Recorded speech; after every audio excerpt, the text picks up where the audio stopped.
महाराष्ट्र चुनाव से पहले ओवैसी का नया मजहबी खेल, जाति की सियासत से मजहब की सियासत तक का सफर। महाराष्ट्र की राजनीति में इन दिनों एक नई गर्मी महसूस हो रही है। चुनावी मौसम के करीब आते ही राजनीतिक दल अपनी अपनी चालें चलने लगे हैं। उत्तर प्रदेश की जाति की सियासत के बाद अब महाराष्ट्र में मजहब की सियासत को हवा देने की कोशिश की जा रही है।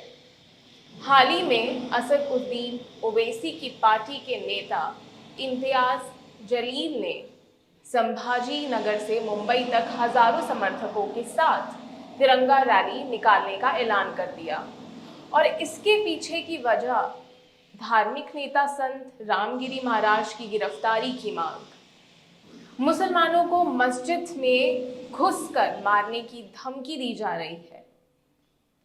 इम्तियाज जलील का दावा है कि महाराष्ट्र में मुसलमानों को मस्जिदों में घुसकर मारने की धमकी दी जा रही है।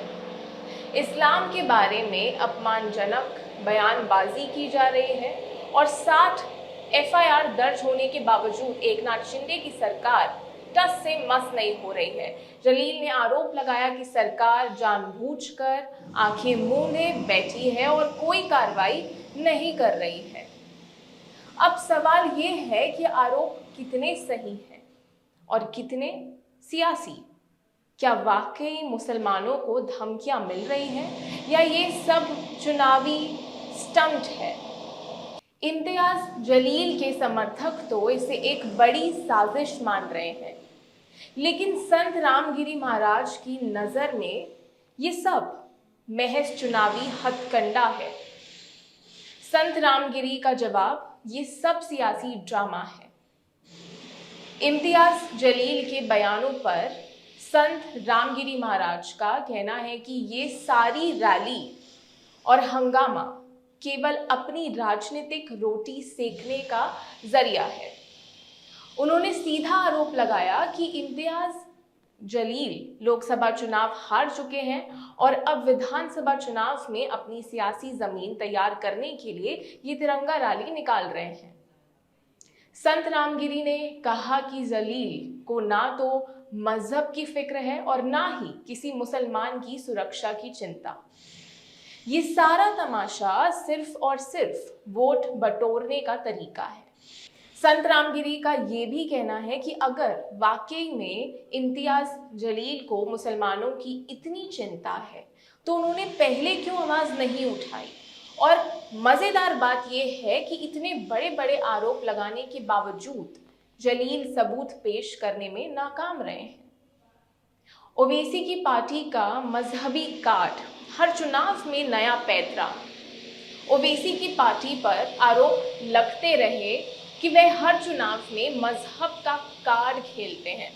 ये कोई नई बात नहीं है, चाहे बिहार का चुनाव हो, उत्तर प्रदेश का या अब महाराष्ट्र का। ओवैसी की पार्टी हमेशा धार्मिक भावनाओं को बढ़ाकर चुनावी मैदान में उतरती है। इस बार भी इम्तियाज जलील वही पुराना खेल खेलते नजर आ रहे हैं।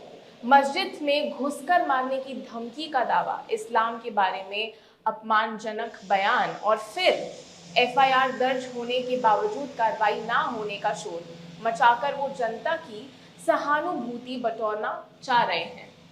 लेकिन सवाल ये है कि क्या महाराष्ट्र की जनता इतनी भोली है कि इस बार भी इस सियासी ड्रामे में फंस जाएगी, या फिर जनता ओवैसी और उनकी पार्टी के इस मजहबी खेल को समझ चुकी है? सरकार पर आरोप, लेकिन ठोस कदम क्यों नहीं? इम्तियाज जलील और ओवैसी की पार्टी ने सरकार पर सीधा आरोप लगाया है कि एकनाथ शिंदे की सरकार केवल बयानबाजी कर रही है और असल मुद्दों पर चुप्पी साधी हुई है। 60 एफआईआर दर्ज होने के बावजूद कार्रवाई ना होने ये दिखाता है कि सरकार केवल हिंदू वोट बैंक को साधने में लगी है। हालांकि सरकार की तरफ से इस पर कोई ठोस प्रतिक्रिया नहीं आई है। एकनाथ शिंदे और उनकी टीम फिलहाल इस मामले को नजरअंदाज करने की कोशिश कर रही है। शायद उन्हें लग रहा है कि इम्तियाज जलील का ये शोर शराबा केवल चुनाव तक ही सीमित रहेगा। लेकिन हकीकत ये भी है कि अगर सरकार ने सही समय पर कदम नहीं उठाया तो ये मुद्दा चुनाव में बड़ा मोड़ ले सकता है। क्या वाकई ये तिरंगा रैली देशभक्ति के लिए है? बड़ा सवाल है। इम्तियाज जलील ने तिरंगा रैली को लेकर एक बड़ा सवाल ये भी किया कि क्या वाकई ये देशभक्ति के लिए है या केवल वोट बटोरने का जरिया। रैली का नाम तो तिरंगा है, लेकिन इसके पीछे की सियासत हर कोई देख रहा है। संत रामगिरी का कहना है कि तिरंगे का इस्तेमाल केवल सियासी फायदे के लिए करना एक बड़ा पाखंड है।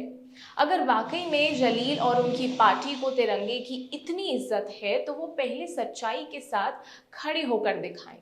तिरंगा देश का गौरव है, ना कि किसी के राजनीतिक फायदे का साधन। मजहब का नया आंकड़ा। महाराष्ट्र की राजनीति अब जाति और मजहब की सियासत का नया आंकड़ा बन चुकी है। चुनावी सरगर्मियों में हर पार्टी अपने अपने दाव पेच आजमा रही है। ओवैसी की पार्टी तो पहले ही मजहबी राजनीति के लिए जानी जाती है, लेकिन इस बार इम्तियाज जलील ने जो खेल खेला है वो नया नहीं है। महाराष्ट्र की जनता अब ये सोचने पर मजबूर है कि इस बार वोट मजहब के नाम पर दिया जाए या असली मुद्दों पर। तिरंगा रैली के जरिए क्या वाकई जलील अपनी सियासी जमीन को मजबूत कर पाएंगे या फिर ये सब केवल एक चुनावी स्टंट बनकर रह जाएगा। अंत में सवाल ये भी उठता है कि क्या जनता फिर से मजहबी सियासत में फंस जाएगी। हर चुनाव से पहले ओवैसी की पार्टी मजहबी सियासत को हवा देती है, लेकिन क्या महाराष्ट्र की जनता इस बार भी इस जाल में फंस जाएगी। तिरंगा रैली, मस्जिद में घुसकर मारने की धमकी और सरकार पर एक्शन ना लेने के आरोप, सब कुछ एक स्क्रिप्टेड ड्रामा जैसा लग रहा है। जनता को तय करना है कि वो इस बार सियासी तमाशे का हिस्सा बनना चाहती है या फिर असली मुद्दों पर ध्यान देना चाहती है। महाराष्ट्र चुनाव का ये मजहबी खेल आने वाले दिनों में और दिलचस्प मोड़ ले सकता है, लेकिन सबसे बड़ा सवाल यही रहेगा, सच्चाई के नाम पर कौन किसे छल रहा है। इस कहानी ने महाराष्ट्र की राजनीति में हो रही मजहबी सियासत और इम्तियाज जलील की तिरंगा रैली की सच्चाई पर एक दृष्टिकोण से रोशनी डाली है। चुनावी मौसम में ऐसे मुद्दे कितने गंभीर हैं और कितने फर्जी, इसका फैसला जनता को करना है। और आप हमसे जुड़े रहने के लिए सब्सक्राइब करें YouTube पर, फॉलो करें Twitter पर और लाइक करें Facebook पर। और ज्यादा जानकारी के लिए आपको टाइप करना होगा सिर्फ न्यूज़ नशा।